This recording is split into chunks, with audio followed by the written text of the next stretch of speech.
If you're a driven, active person who wants to reach and pursue a higher quality life with some ambition, then guess what? This podcast is for you. This is the Driven Athlete Podcast. What's up, y'all? Welcome back to the Driven Athlete Podcast. I mean, it sounds simple, but it's something that we talk about all the time, like with our patients and people that we work with, but like workout setup. All right. Like what does it look like the nuts and bolts and things that we choose and like why. All right. So it's different. And I know it sucks to hear this because everybody always says this, but like it's different for different people because of what they want and also the requirements of like what they do. You know, if you have like a weekend warrior who they have a full-time job, they're an active adult, and they just want to stay in good shape and move good with good mobility. And usually with those people, the things we hear is they don't want to be in pain anymore, which is why they come see us from a physio standpoint. All right.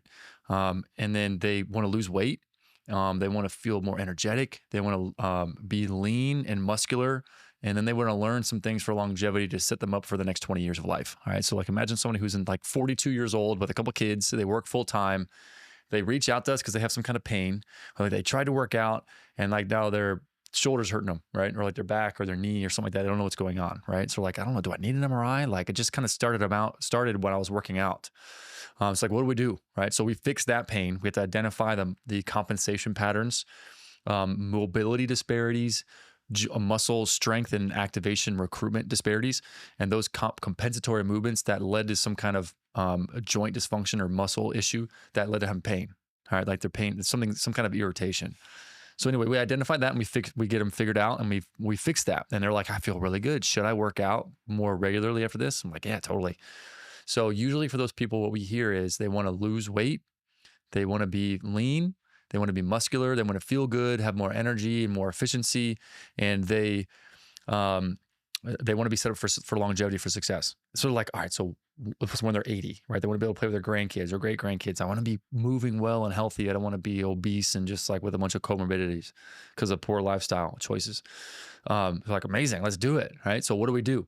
Well, I think purposeful fitness progressions is the recipe for resiliency. And resiliency would be like, how well can somebody stay physically in a good spot without some kind of issue that came about, like out of system event that happened, like they slept weird one night or they traveled a long time, they slept in a different bed, or they did a really hard workout. How well can they handle it? How well can they bounce back quickly when it's like, yeah, I'm a little sore, but I'm okay. I'm good. A couple of days later, I feel like 100% again versus like, oh my gosh, I was out for like 6 weeks and everything hurt so bad. I had to take a bunch of Advil or I don't know. Everything was really hurting. And that I would call that resiliency. How quickly can somebody manage and handle something that was stressful and challenging and then be able to just handle it well and bounce back quick? I think purposeful resistance exercise and fitness is what builds resiliency over time for a physical health. All right. I'm talking about physical health, joints and muscles. There's a ton of benefits that come with fitness and exercise too, of like memory, cognitive health, emotional resiliency and emotional health, mental health. There's a ton of cool benefit, bone mineral density. So there's a lot of benefits, but from the standpoint of like nuts and bolts for workout, what the lens that we go through is what were the compensation patterns they came in with first in the first place. We're probably going to layer in some kind of pre-workout movement prep, which you would call a warm-up.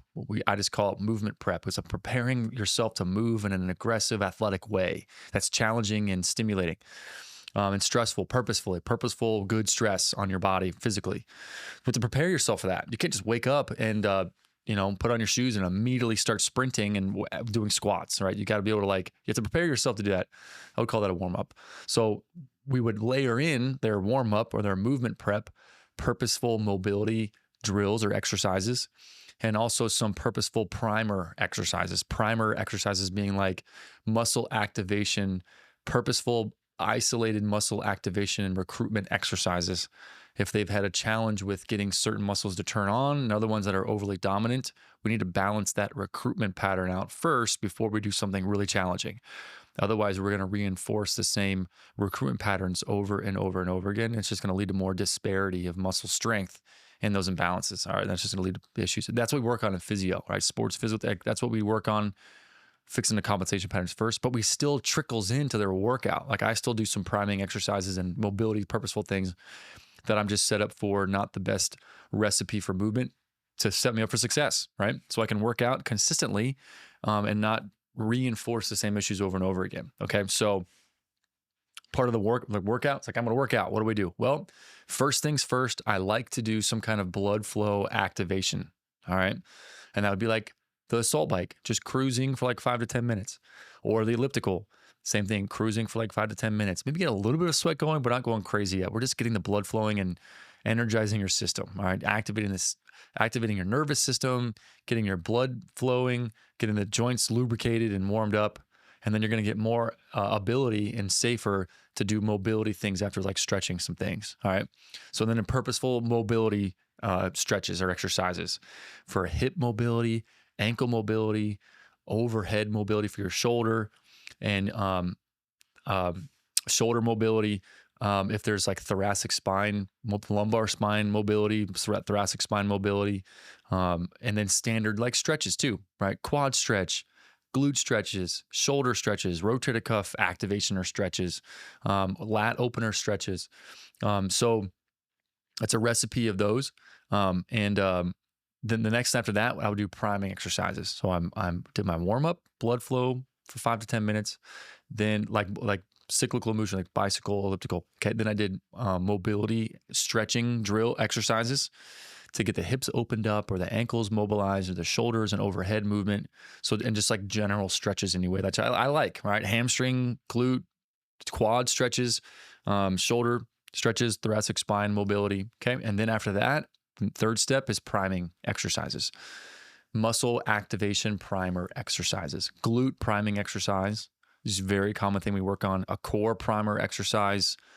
And then for shoulder dysfunction, we're definitely going to layer in some upward rotation or scapular activation exercises. So the shoulder blade, getting the shoulder blade to open up first with mobility and stretching. Okay, then we're going to do some activation exercises to activate the muscles that actually produce that action, that produce that movement. And it's usually the serratus anterior and the lower trap. Those two muscles work together to help rotate the scapula upwards, the shoulder blade upwards overhead, to be able to reach overhead more efficiently and effectively. Where if the shoulder blade isn't moving well enough, the shoulder joint itself, the ball and socket, is going to overcompensate and it's going to hyperflex or it's going to be hypermobile. And the muscles that do that are going to be your rotator cuff, and they're going to compete against the lats, teres major, and the pec major that are going to keep it down, and that the rotator cuff is going to lose every time over long enough time horizon. The rotator cuff is going to get broken down, and that's when you get rotator cuff tendinopathy or tendinitis, partial rotator cuff tears from fraying over many, many episodes of months and years of time of doing things.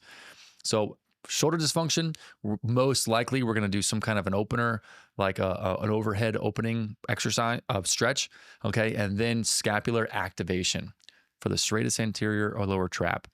All right, and that looks like one of my go-tos for that is either a serratus wall roll up the wall with a stability ball or a foam roller, and maybe a band around the arms. And then at the top, do a small lift off, and that gets your lower trap to be engaged in an overhead position.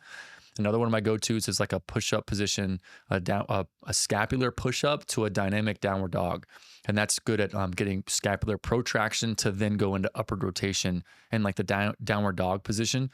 So it's good to get the shoulder blade to actively move overhead better. And then one of the best rotator cuff activation for dynamic stability for your shoulder joint is weight bearing exercise, like that, like a plank, right? Or even an overhead position, like a downward dog position. So it's those are some of our go-tos for overhead shoulder mobility and scapular activation exercise to prepare themselves for shoulder press, push-ups, bench, pull-ups, med ball slams, all kinds of plethora of cool, fun exercises for the actual exercise bout. All right.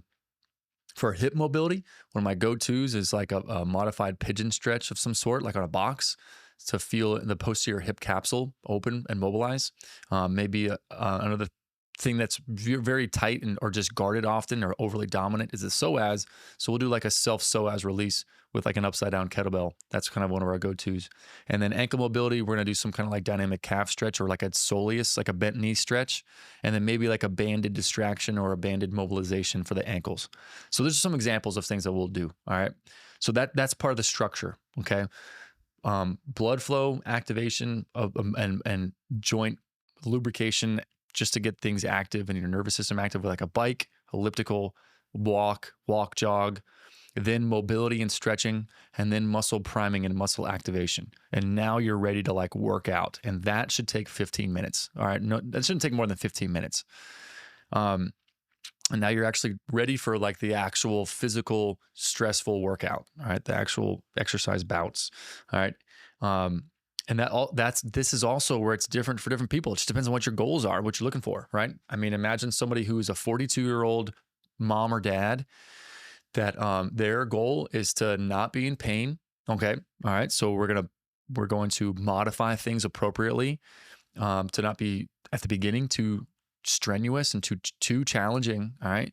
And then also really incorporate the pre-workout movement prep, which is like a warm-up stuff we're doing for their mobility and muscle activation to keep things symmetrical as best as we can. And we're probably not going to do a lot of high-impact exercise stuff like box jumps or sprints or med ball slams. We're going to do a lot of controlled movements, all right? And I love starting off like a fitness progression, like a fitness phases of workout. I like the periodization for my own, my lens when I do stuff. And I like to start off with like high reps. All right. So just get like a fitness base, high reps being like at least 12 to 15 reps. All right. Maybe I don't really like to go over 15 with an appropriate amount of weight, right? An appropriate amount of load and resistance during the 15 reps. Okay. So imagine like a 42-year-old mom or dad, they have a couple kids, they work, they're not in pain and they're ready to they feel more confident that they can start purposefully doing some fitness or exercise. That's the structure we're going to do. And the actual workouts, we're going to start out at a phase of higher reps to get a good fitness base, not a lot of resistance to be able to get through all 15 reps per set for each exercise. And the structure that I like to do is breaking it up into maybe like a heavier lower body emphasis on one day with a shoulder involvement, and then upper body more emphasis day, and then a full body day. So like, let's say Monday, Wednesday, Friday. Monday is going to be more lower body emphasis and shoulders with core. Wednesday is going to be more upper body, like chest and back. It's like a push and a pull movements, and then also core emphasis. And then Friday is going to be like a full body emphasis. So I get everything. And the structure for each day that I like to do is more like a circuit style. All right. So this is just what we do with patients when we're like, hey, you're ready to start working out again. Let's do it safe, controlled, purposeful. Here's what we like to do. It's kind of like setup. And each day we'll do, like what I like to do is like a circuit style. Okay. So we'll do a lower body exercise. If it's like a Bulgarian split squat, for a set of 15, and then a shoulder, maybe a one-arm shoulder press overhead, or a kneeling landmine shoulder press, which is more of like an incline angle than a straight overhead. It seems to be safer for the shoulder that we've found for like symptoms, and do 15 reps of that. And then some kind of a plank transition or core exercise, and do sets of multiple reps of that to get an appropriate amount of stress. And those are the 3 exercises for the first circuit. And we'll do 3 rounds of that circuit. That's 3 exercises. Once that circuit, with no rest between exercise, and then after the whole circuit's completed, rest for like 2 minutes, a minute to 2 minutes. Then start the circuit again, do the same thing again for a whole nother set, rest for a minute to 2 minutes, and then do a whole nother set again. So it's 3 rounds of that one circuit of exercises. And then once that completed, depending on time and their fitness capacity and where they're at and how they're feeling, we'll do another circuit of 3 exercises, the same thing. We'll do like maybe an RDL or some kind of hip thruster, maybe reverse lunge, some kind of squat variation, landmine squat, some kind of a lower body exercise. Then another shoulder exercise if it's like front and shoulder lateral raises. And then a core exercise again, so another variation of some kind of core. If it's side planks, front planks, plank transitions, or also some like just core exercise if it's like involved like oblique exercise, rotational exercise, some kind of core. All right. And we'll do 15 reps for those.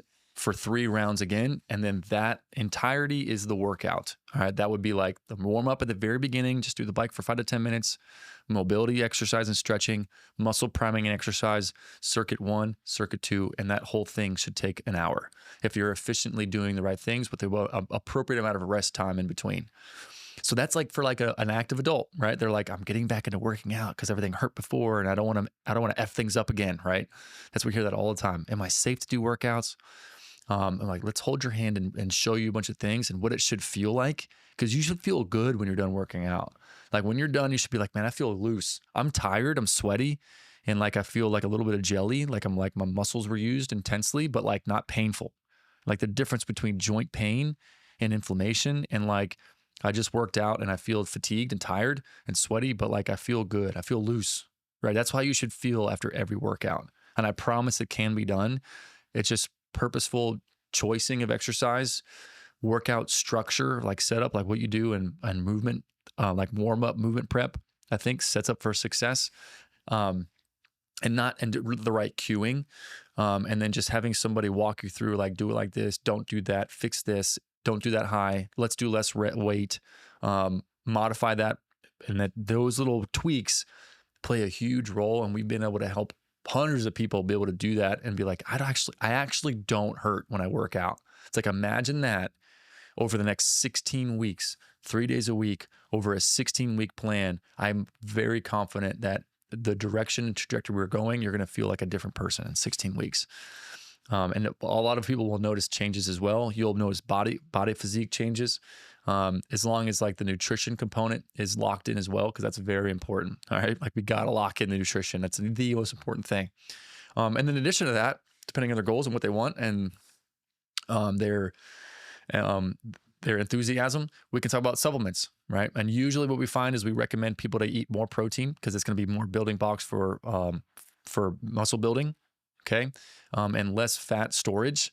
If they excessively eat, too much protein, it's not efficiently stored well or processed well by the body, which is a good thing because it's not stored easy. Like simple sugars are going to be like that. All right. And then supplement creatine. Creatine is another one we recommend to people a lot if they're healthy, they don't have other complications or anything like that. And risk benefit ratio is kind of talked about. And it's very, very, from what the research has found, it's one of the safest, most well-researched supplement in the world is creatine monohydrate. And it just really helps with muscle gains and strength. So we can talk about that, right? And then staying the course for several weeks and months, and course correcting as needed, and modifying as needed day to day. And that seems to be the best recipe and trajectory for like an active adult that wants to lose weight, be healthy, more muscular, better endurance, improve their physique and their physical lifestyle capabilities. That seems to be the best recipe.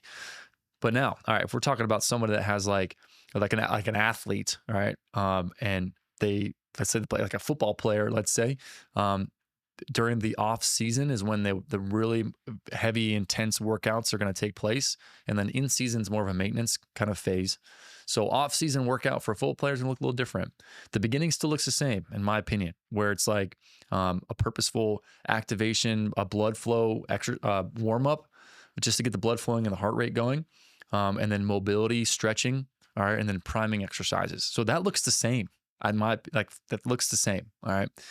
The actual workout structure and choices of exercise are going to be a little more different, all right. And then that's where we some of the really cool strength and conditioning blends will come in. We're going to do a lot of power exercise, all right. So like you got to lay down muscle tissue and work on strength, and we're going to be in the rep range of nothing over 12 reps. It's going to be around 6 to 8 reps. Usually so that's like this for the strength phase, for the beginning phase of endurance and maybe hypertrophy, you're going to like 12 reps, 4 sets of 12, for most exercises. And then, a strength phase of like just gaining strength would be more like 8 reps. So 5 sets of 8. And then, lower for more power would be like 5 sets of 6 reps to 5 to 6 reps. And then peaks would be like 3 reps, which like we're getting ready to max out and just peak strength. And that would be like 5 sets of 3. All right. So imagine like extremely heavy for that person at the time and only doing 3 reps. Each rep should be very, very challenging. And the thought of like, how much weight do you pick per set of exercise?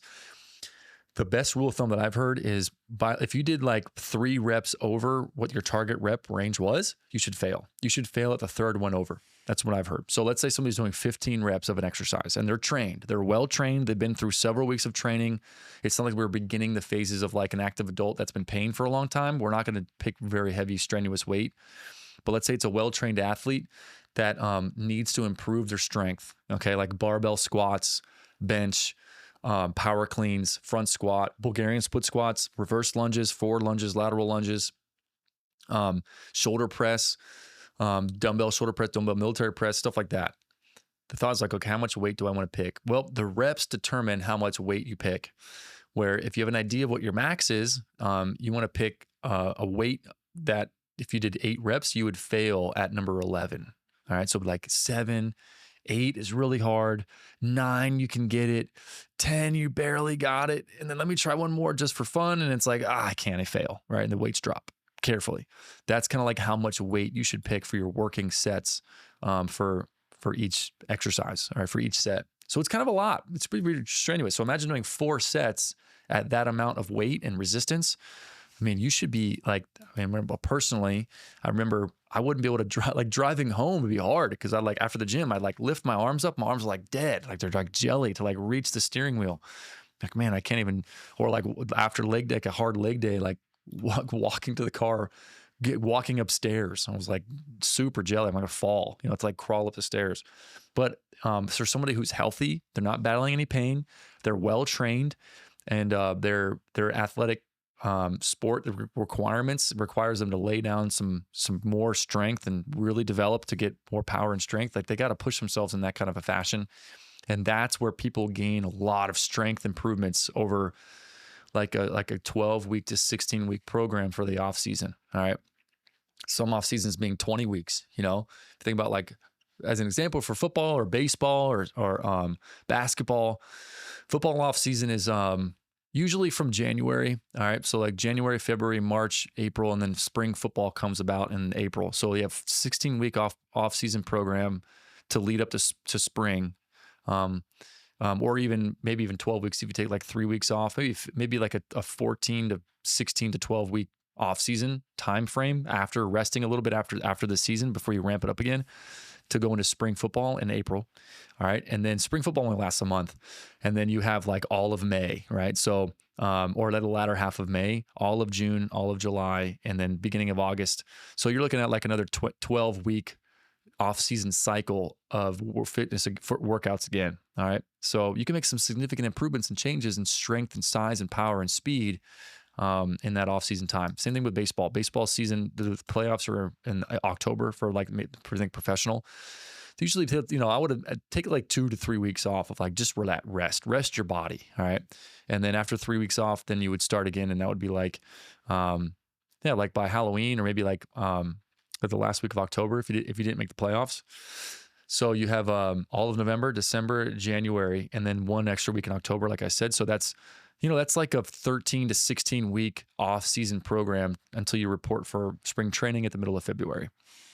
So that's like a 16-week program. So you have like a 16-week time frame to really lay down some strength and power and stability, core strength, core rotational power and torque, and those kind of working sets where like you would fail at the end of like the last set, like a fifth set of 8. By that 5th set of number 7 and 8 rep, like, man, it's hard. Usually you would need to lower the weight in order to finish, just because you're pushing yourself so much in peak strength, right? For multiple sets in a row after multiple weeks, that's how you really gain a lot of strength. And me personally, like, man, I would put on like 20 pounds, like. I would eat a ton in the summer, and I wasn't doing much else. So like my energy expenditure was concentrated for just my lifting because I was trying to put on size and bulk, for football. And I would put on 20 pounds, of lean muscle. Like and I would crush protein and creatine. And I would start my program at like mid-May. And then, by the first week of August, I was maxing out again with testing to see where I was at, and I would gain a lot of strength improvement. All right, so let's think about like rotational sports though. All right, so football is a very linear for like just power and strength. There's obviously like agility and sprint training and athletic movement, field movement, right? Agility and change of direction. That's a different component, not just like in the weight room. But that would also be a component, right? So do your lifting, and then also like field work and speed work and agility work, and maybe some skill work as well. Baseball, tennis, and golf, those are rotational sports. Tennis requires a lot more endurance. Golf, there's not really much of endurance. It's not an endurance focus, but it would be a lot of stability, core, and rotational strength. And then some linear power as well for more power shot, like, imagine like power fade, like Dustin Johnson, like something like that. And then baseball, endurance really isn't a huge focus on that, but it's also a power sport for rotational power, and then sprint speed for like running the bases. But a lot more rotational strength focus is going to be on those. So tennis would be more endurance focused with some rotational strength, core and shoulder, lower body, of course, too. Golf is going to be lower body rotational strength, but not endurance focused. And then baseball also isn't going to be really endurance focused. But a lot of rotational, power exercises will be incorporated more so than maybe football would be, because that's their sport, So that's kind of an insight and look at like, what I would what the school of thought, at least in our lens, for the patients that we work with that are ready to integrate back into some kind of fitness and workout, what the structure might look like. It's served us well. And I think we've had really good results with people, especially the active adults that, the question we get a lot is like, should I work out? Like, am I born to not work out? Because every time I do, I get hurt. I don't know what to do. It just hurts every time. Like, that definitely can be fixed. That definitely should not hurt when you work out. If you're, don't have any underlying systemic issues or red flags, or severe debilitating, orthopedic issue, there's no reason why you shouldn't be able to work out and progress appropriately. That's what we found. There is a pathway. We promise it can be done. It just takes some purposeful thought and approach. So if you have any questions on that, don't hesitate to reach out. We'd love to chat more about, if you have a specific issue, how we can be able to help you. And at least we can talk on the phone, and give you some direction, not leave you empty-handed, just chatting on the phone first. And we could, because we love to help people. So, and we'll catch y'all next time.